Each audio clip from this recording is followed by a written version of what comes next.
नमस्कार, बहुत बहुत स्वागत है आपका कालचक्र में। मैं आपके साथ पूजा राठौर शर्मा और मेरे साथ हैं प्रश्न कुंडली विशेषज्ञ पंडित सुरेश पांडे जी। पंडित जी, आपका बहुत बहुत स्वागत है। धन्यवाद। क्या करने से किस्मत देगी साथ, किन बातों से हो सकता है नुकसान, 12 राशि वाले दे ध्यान, आज मिलेगा आपको हर समाधान। काल चक्र में पंडित जी बताएंगे गुड लक बढ़ाने के 100 उपाय।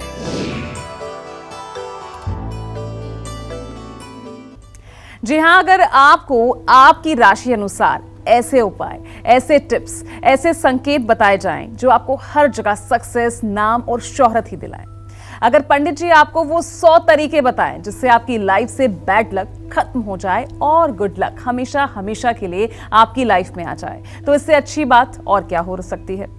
इसीलिए आज कालचक्र में पंडित जी आपको आपकी ही राशि अनुसार वो 100 उपाय बताने वाले हैं जो आपके दुर्भाग्य को दूर कर देगा और आपकी किस्मत को चमका देगा। तो बने रहिए हमारे साथ और देखते रहिएगा कालचक्र। तो चलिए अब चर्चा को शुरू करते हैं और राशि अनुसार सबसे पहले बात करेंगे मेष राशि की।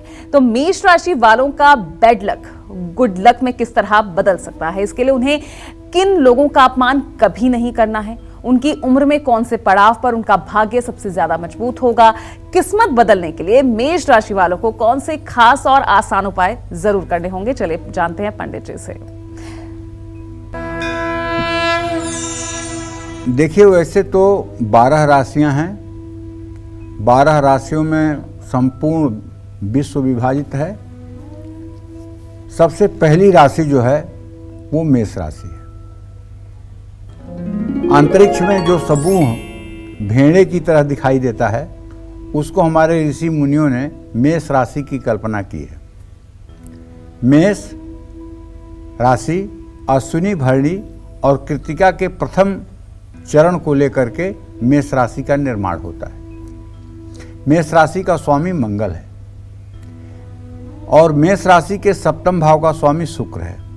ऐसे में मेष राशि के जातकों को कभी भी किसी भी महिला का अपमान नहीं करना चाहिए, चाहे वो बहन हो, चाहे वो बेटी हो, चाहे वो बुआ हो, चाहे वो पत्नी हो, चाहे वो माँ हो और चाहे वो रिश्ते में ना भी हो, समाज की ही कोई महिला हो, उसका भी कभी तिरस्कार या अपमान नहीं करना चाहिए।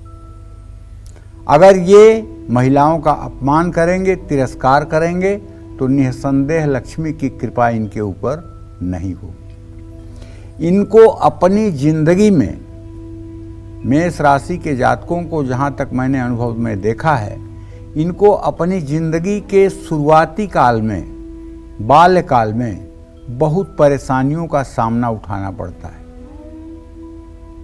खास करके ऐसे लोगों को पिता के सुख से काफ़ी वंचित रहना पड़ता है। ऐसे लोग माता से पाले जाते हैं और ऐसे लोग कम उम्र में ही परिवार की जिम्मेदारियों को ढोने लगते हैं। तो मेष राशि के जातकों को बताना चाहूँगा कि आप किस्मत का साथ मिले, इसके लिए एक तो आप लाल मिर्च मत खाइए। दूसरी बात, उत्साह और जोश की कमी आपके अंदर है नहीं, तो किसी का अनादर भी मत करिए। अगर किसी का अनादर करेंगे या किसी को नीचा दिखाने का प्रयत्न करेंगे तो इससे आपकी इमेज खराब होगी। मेष राशि वालों के लिए उनकी उम्र का जो सबसे शानदार पीरियड होता है वो 18वां और 28वां साल होता है। गाय को गुड़ और रोटी मंगलवार को खिलाने से भी लाभ मिलता है। और जो मेष राशि के जातक हर समय हनुमान की उपासना करते हैं, बजरंग बली को अपना इष्ट देव मानते हैं और बजरंग बली को अपना सर्वस्व मानते हैं, उनके जिंदगी में कभी परेशानी आती ही नहीं। और ऐसे लोग अगर मंगलवार और शनिवार के दिन हनुमान मंदिर जा कर के दीप प्रज्वलित करें तो कुछ पूछना ही नहीं है, इनका भाग्योदय दिन दूना रात चौगुना हो जाएगा। मंगल कवच का पाठ और सुंदरकांड का पाठ भी इनके भाग्योदय के लिए रामबाण उपाय है। अपने घर में आप उत्तर दिशा में पूजा स्थान में कुबेर यंत्र स्थापित करके उसकी पूजा कर सकते हैं। किसी वृद्धाश्रम में समय समय पर कुछ आपको दान करना चाहिए। बेसन से बनी मिठाई मंगलवार को सूर्य ढलने के बाद गरीब बच्चों को बांटना चाहिए। ये सब उपाय करने के बाद सचमुच में आपका जीवन सहज और सरल हो जाएगा। जय मां विंध्यवासिनी। चलिए, तो मेष राशि की बात तो हो गई। अब बात करते हैं वृषभ राशि की। तो वृषभ राशि वालों को उम्र के किस पड़ाव में किस्मत का पूरा साथ मिलेगा, क्या करने से इनकी किस्मत संवर जाएगी और क्या दान करने से इनका गुड लक बढ़ेगा, आइए जानते हैं पंडित जी से और देखते हैं क्या कहते हैं पंडित जी वृषभ राशि के लिए।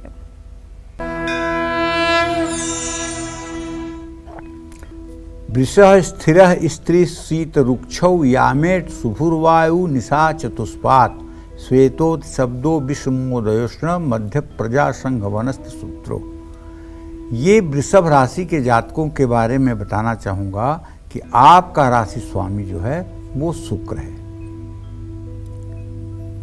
तो अगर अपनी किस्मत का साथ आप हर समय चाहते हैं और कुंडली में आपके दुर्योग है, कुंडली में आपके अशुभ ग्रहों की स्थिति है जिसके कारण आपका जीवन कठिनाइयों से भरा हुआ है, तो उनको कभी भी किसी साधु संत या किसी सज्जन व्यक्ति का अनादर नहीं करना चाहिए। वृषभ राशि वाले अगर अपने भाई से रिश्ते ठीक नहीं रखते हैं तो भी उनको बहुत परेशानियों का सामना करना पड़ता है। वृषभ राशि वालों के लिए उनकी उम्र के 22 और 36 साल सबसे शानदार रहेंगे। इस समय में अगर मेहनत करेंगे तो ज्यादा लाभ भी होगा। और एक बात आप जान लीजिए, जितने भी पूजनीय, वंदनीय, आदरणीय हुए हैं वो सिर्फ 2 राशियों में होते हैं, एक वृषभ राशि में और एक कर्क राशि में। भगवान राम का जन्म कर्क राशि में हुआ है, भगवान कृष्ण का जन्म वृषभ राशि में हुआ है। 3 ग्रह हिमकर सहित पड़ै चक्र जगमाय, बिना कृष्ण के जन्म के हो योग यह नाय। ये युग प्रवर्तक होते हैं। वृषभ राशि के जातक अगर अपने जीवन को सदाचार के मॉडल में ढाल लें और समाज की भलाई के लिए काम करना शुरू कर दें तो ये युग युगांतर तक अमर हो जाते हैं। आपको भी अगर अपना गुड लक बढ़ाना है तो 16 शुक्रवार का व्रत करना चाहिए। 7 शुक्रवार 7 कन्याओं को, छोटी कन्याओं को, 10 साल के नीचे की कन्याओं को खीर खिलानी चाहिए। शुक्रवार को खट्टी चीज़ों का सेवन आपको बिल्कुल नहीं करना चाहिए और भाव विभोर होकर स्फटिक के श्रीयंत्र की दक्षिणावर्ती शंख में जल, दूध, शहद, घी, दही और गन्ने का रस भर करके श्री सूक्तम का पाठ करते हुए अभिषेक करना चाहिए। ओम हिरण्यवर्णाम हरिणीम सुवर्ण रजतस्रजाम चंद्राम हिरण्मयीं लक्ष्मीं जात वेदो मयावह। ओम ताम हयावह जात वेदो लक्ष्मीं मनपगामिनीं यस्या हिरण्यं बिन्देयं गामस्व पुरुषानहम्। तो कहने का मतलब, और उसके बाद कनकधारा स्त्रोत का सुबह शाम पाठ करना चाहिए। अब श्री सूक्त और कनकधारा स्त्रोत का पाठ करने के बाद अगर आप 2 दिन के बाद सोचने लगें कि मैं करोड़पति क्यों नहीं हुआ, तो इतना जल्दी कुछ होता नहीं है। घी पीने से कोई तुरंत पहलवान हो नहीं जाता है, लेकिन अगर घी रोज थोड़ा थोड़ा खाया जाए तो एक दिन शरीर जरूर ताकतवर बन जाती है। उसी तरह से श्री सूक्त का 6 महीने अनवरत सुबह शाम पाठ करने वाला दरिद्रता से मुक्त हो जाता है और 3 साल तक कनकधारा का पाठ करने वाला हर प्रकार के अभाव से मुक्त हो जाता है और 12 वर्षों तक श्री सूक्त और कनकधारा का पाठ करने वाला 7 पीढ़ी तक उसके दरिद्रता नहीं आती है। ऐसा हमारे शास्त्रों की मान्यता है। और अगर किसी सिद्धपीठ में जाकर के 108 पाठ श्री सूक्त के और 108 पाठ कनकधारा स्त्रोत का कोई व्यक्ति करके आता है तो निसंदेह उसकी दरिद्रता, बीमारी और उसके कर्ज तत्काल समाप्त हो जाते हैं। ये सिद्धपीठ कहाँ है? वैसे माता के 51 सिद्धपीठ हैं। उन 51 सिद्धपीठों में कुछ सिद्धपीठ मैं आपको बताना चाहूँगा। जैसे लक्ष्मी का सबसे बड़ा सिद्धपीठ है करवीर, महाराष्ट्र में कोल्हापुर। विंध्यवासिनी का आदिशक्ति पीठ जो विंध्याचल में मिर्जापुर जिले में है। कामाख्या आसाम में गुवाहाटी से थोड़ी दूरी पर कामाख्या वो सिद्धपीठ है। ज्वाला देवी हिमाचल प्रदेश में, चिंतपूर्णी हिमाचल प्रदेश में, बगलामुखी हिमाचल प्रदेश में, वैष्णो देवी जम्मू कश्मीर में, हिंगलाज में। तो कहने का मतलब इस तरह से कुल जो सिद्धपीठ हैं उन सिद्धपीठों की महिमा ये है, सिद्धपीठे कोट्यसः, एक पाठ करने का 1 करोड़ पाठ के बराबर फल मिलता है। अगर आप व्रत करके किसी सिद्धपीठ में 108 पाठ श्री सूक्तम के 16 दिन कर लें दीप प्रज्वलित करके, तो मैं पूरी गारंटी के साथ कह रहा हूँ आपका जीवन कैसे बदलेगा आपको आश्चर्य होगा और आप विश्वास करिए कि आप इस संसार के सबसे सुखी प्राणी में अपने आप को पाएंगे। जय मां विंध्यवासिनी। चलिए अब बात कर लेते हैं मिथुन राशि की, और मिथुन राशि वालों का बैड लक गुड लक में किस तरह से बदल सकता है और इसके लिए उन्हें किन लोगों का अपमान कभी नहीं करना चाहिए, उनकी उम्र में कौन से पड़ाव पर उनका भाग्य सबसे ज्यादा मजबूत होगा, किस्मत बदलने के लिए मिथुन राशि वालों को कौन से आसान उपाय जरूर करने चाहिए। चलिए देखते हैं मिथुन राशि के लिए। देखिए, मिथुन राशि के जातकों को इतना ही कहना चाहूंगा कि आपका राशि स्वामी बुध है। अगर आप चाहते हैं कि आपकी किस्मत हर समय बुलंद रहे तो आपको अपने जीवन में ज़्यादा से ज़्यादा पेड़ पौधे लगाने चाहिए। अगर आपने जीवन में 8 पीपल के पेड़ लगा लिए तो आप मान लीजिएगा कि आपने 100 गऊ के दान करने का पुण्य प्राप्त कर लिया है और आपके पूर्व जन्म के सारे पाप धुल जाएंगे।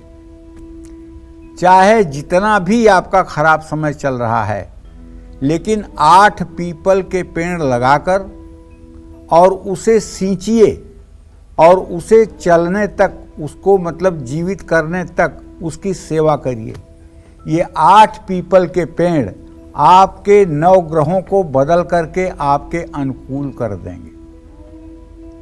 और अगर लक्ष्मी की कमी है, पैसे का अभाव है, तो 9 अनार के पेड़, 9 आंवले के पेड़ भी आप लगा दीजिए। 9 आंवले के पेड़ अगर आप लगा दीजिए और उसको भी 40 दिन आप देखभाल कर दीजिए तो लक्ष्मी की भी कृपा हर समय आपके ऊपर बनी रहेगी। छोटी कन्याओं का पूरा ध्यान रखिए, उनकी सेवा शुश्रूषा में कोई कमी मत आने दीजिए। ज़्यादा से ज़्यादा पेड़ पौधे लगाने चाहिए। आपकी लापरवाही से अगर आपके घर के पौधे सूखेंगे तो ये दुर्भाग्य का सूचक है। जिन घरों में बार बार गमले में पौधे सूख जाते हैं तो वहाँ 2 चीज़ होती है, या तो उस घर का मुखिया लापरवाह होगा या उस घर पर पितरदोष की बड़ी भारी छाया होगी, तभी हरे पेड़ सूखते हैं, वरना हरे पेड़ नहीं सूखते हैं। तो सचेष्ट होकर के अपने घर के पौधों की देखभाल करना चाहिए। मिथुन राशि वालों को कभी भी कटे फटे, उधड़े या खराब डिजाइन वाले कपड़े नहीं पहनने चाहिए। ये कहकर के बचना मुश्किल है कि ये फैशन है, इस समय ये फैशन में चल रहा है। आज आप फैशन में करेंगे, कल आपकी मजबूरी हो जाएगी उसी तरह के कपड़े पहनने की। तो मिथुन राशि के जातकों को कहना चाहूँगा, भाग्य आपका हर समय साथ दे। इसके लिए आपको चाहिए कि आप अपनी थाली में जूठा भोजन कभी ना छोड़ें। मिथुन राशि वालों के लिए उनकी उम्र का 16वां, 32वां, 36वां साल सबसे शानदार होता है। भगवान गणेश की पूजा करनी चाहिए। ओम गंग गणपतये नमः का यथासंभव मंत्र जप करना चाहिए और बुधवार को मूंग की दाल दान करना चाहिए। 27 बुधवार हो सके तो व्रत करना चाहिए और हरे रंग के पर्दे और कंबल का इस्तेमाल करना चाहिए। गाय को बुधवार को हरी घास और मूंग भिगो करके खिलाना चाहिए। जय मां विंध्यवासिनी। चलिए, मिथुन राशि के बाद अब बारी आती है कर्क राशि की। तो क्या आपकी अगर कर्क राशि है और आप काफी समय से ऐसा महसूस कर रहे हैं कि आपकी किस्मत आपका साथ नहीं दे रही है, तो जरा ध्यान से देखिएगा, क्योंकि अब हम पंडित जी से जानेंगे कि कर्क राशि वाले अपने भाग्य को मजबूत करने के लिए और दुर्भाग्य से पीछा छुड़ाने के लिए उन्हें क्या करना चाहिए और क्या नहीं करना चाहिए। तो चलिए आइए देखते हैं कर्क राशि। कर्क राशि का स्वामी चंद्रमा है। कर्क राशि का स्वामी चंद्रमा है। कर्क राशि के जातक मैंने आपको बताया कि बड़े अद्वितीय होते हैं। इनके अंदर पवित्रता के साथ शासन करने की क्षमता होती है और ये काफी दिनों तक इतिहास में अमर रहते हैं। कर्क राशि के जातक अगर किसी ग्रह के खराब स्थिति के कारण संघर्ष कर रहे हैं और चाहते हैं कि किस्मत आपका साथ दे, तो आपको अपने जीवन में ज्यादा क्रोध और जल्दबाजी से हमेशा बचना चाहिए। वैसे कर्क राशि के जातकों को जल्दी क्रोध आता नहीं, लेकिन जब क्रोध आता है तो धरती और आकाश एक हो जाता है। लक्ष्मण बाण सरासर आनव सोखों बारिध वृषिक किसानव। सठसन विनय कुटिल सन प्रीति सहज कृपण सन सुंदर नीति ममता रत ज्ञान कहानी सुनय को श्रवण सूल संबानी। कहने का आशय ये है, भगवान राम को भी क्रोध आया था।